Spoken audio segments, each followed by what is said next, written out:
A very interesting article popped up in my feed yesterday, and it was from this Bicycle Dutch blog. And what they did is they went on a long ride and then they tried to chart all the different types of roads and paths that they travelled on during that ride and the interactions they had with vehicles.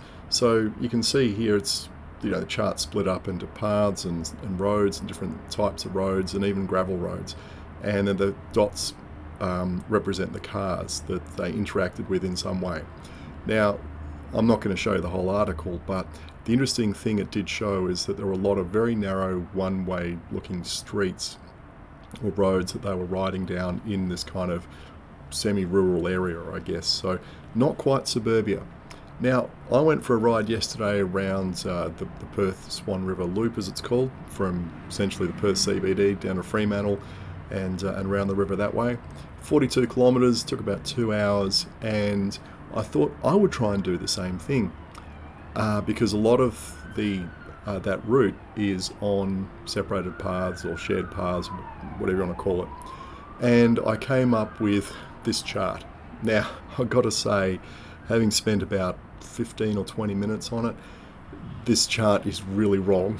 It just, a lot of it does not represent reality, because the problem I've found is for a 2 hour ride, it's probably about 2 hours worth of effort to actually dissect that ride almost minute by minute and work out what you're riding on, because you're changing from being on a completely separated path, essentially off in the bush 10 yards away from the road, to riding in a painted bike lane on the road, to some other, to having no bike lane whatsoever, and then back again, and then suddenly you're on a 3-lane highway, and then you're on a 1-lane road, and some of the roads are 60 kilometers an hour and some are 50, but they're really quiet, and it's just an absolute tangled mess.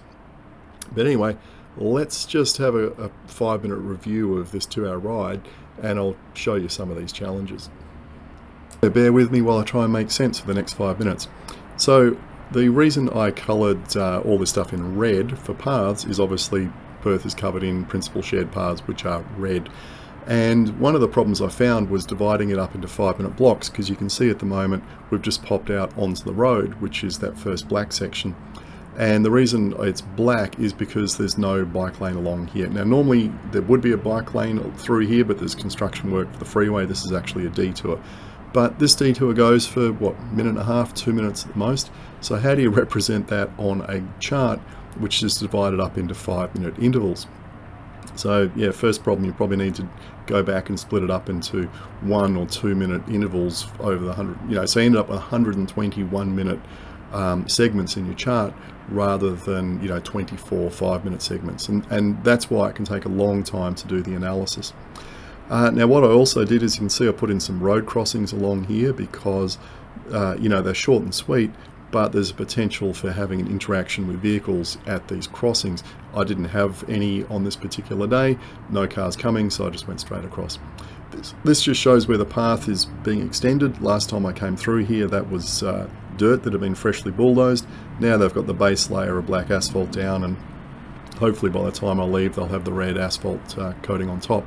So here I am on a busy 60 kilometre hour road with a mix of path and marked cycle lane on the side. And I just wanted to show you that, going through that roundabout, how they've diverted cyclists up onto the footpath, which is just great. Simply put a ramp in at either end and you avoid any interaction with cars going through there.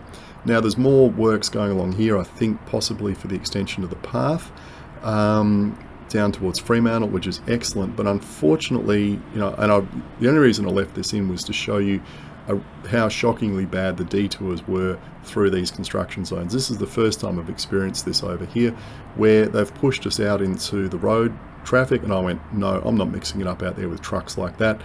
I'm supposed to be on the other side of those cones, but bugger it. There was no one working there were no vehicles, there was no workers. I was staying within the cones. And then another few hundred meters later, exactly the same again, including a sign that had actually blown down into the cycle lane. So not the best work by the contractors doing this, and I was much happier being on this side of the cones than the other side. And that guy in the Bobcat doing a bit of grading or whatever was the only person I saw working there. Now this is where we come to the end of the marked bike lane, and so I marked this in black because you're actually out there in the traffic, and this is where I had a couple of interactions with cars, but not many because very light traffic this time of the day.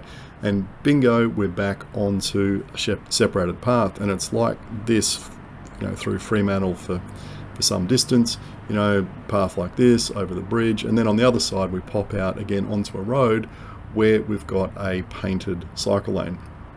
Now again, the odd interaction with cars, it's that kind of thing you probably need to mark up on the graph, which it's like, oh, you got to go through every single bit of footage. But if I'm in a marked bike lane and there's cars going past me, I don't count that necessarily as an interaction, because they got their lane, I've got mine, we're not really interacting at all. Where I would put in an interaction is if there was no bike lane and we were sharing the road and a car goes past me. So you got to sort that kind of stuff out. Or when you come to an intersection, do you have to interact with another vehicle? Do you put down dogs that you interact with? That one was more interested in chewing on its stick than anything else. And then you get into areas like this where there's these very rapid changes from quiet laneways to paths going through parks. All of these are kind of a minute each, so to speak, and then we're back onto a very, very quiet street, and then suddenly it's shared path again, and then it pops us out onto another quiet street, and this drops us onto a slightly busier street. So I guess this is like an urban collector or whatever they call it. Then we're back into a fairly quiet street, and then we're onto a busier road. It's this constant chopping and changing you've got to try and put into that chart to really get a feel for how much of this what are the different characteristics of this ride. And of course this varies a lot by time of day. When I was out, there were hardly any people driving around. Other times of the day there's just cars, a lot more cars. So essentially I left in, I think, every car that I interacted with, and you can see that was not many.